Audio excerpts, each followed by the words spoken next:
L'arte di decorare cappuccini non è più un mistero per i giovani studenti dell'Alberghiero di Siracusa. L'incontro organizzato dal professor Gaetano Bongiovanni, affiancato dai professori Benedetto Guidera e Vincenzo Tubolino, ha visto la partecipazione dei professionisti barman Marco Sorano e Gaetano Lo Giudice, nonché Rosario La Terra, i quali si sono cimentati in varie esibizioni di decorazione dei cappuccini. I ragazzi hanno potuto approfondire le conoscenze, le tecniche e le nuove tendenze nel settore del bar, dei pub e delle caffetterie.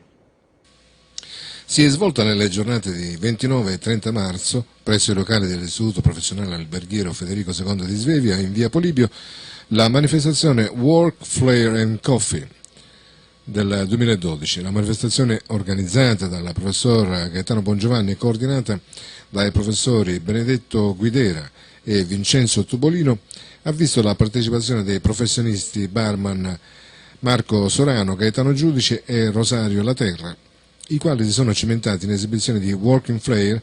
Competition Flair e dimostrazioni di Coffee Milk Art, l'arte di decorare i cappuccini.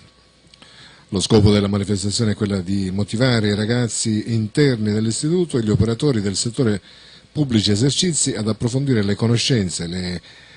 le tecniche e le nuove tendenze nel settore del bar, dei pub e delle caffetterie. Il dirigente scolastico Giuseppe Narrizzo ha sottolineato l'importanza di questa manifestazione per la valorizzazione della professionalità che caratterizza gli alunni dell'istituto, ringraziando i docenti organizzatori, gli assistenti tecnici Bafino, Caligiore, Colombo, Lussignoli e i collaboratori scolastici che hanno reso possibile la buona riuscita della manifestazione. L'AIL di Siracusa opera da oltre 4 anni sul territorio provinciale grazie al lavoro e all'impegno di soci e volontari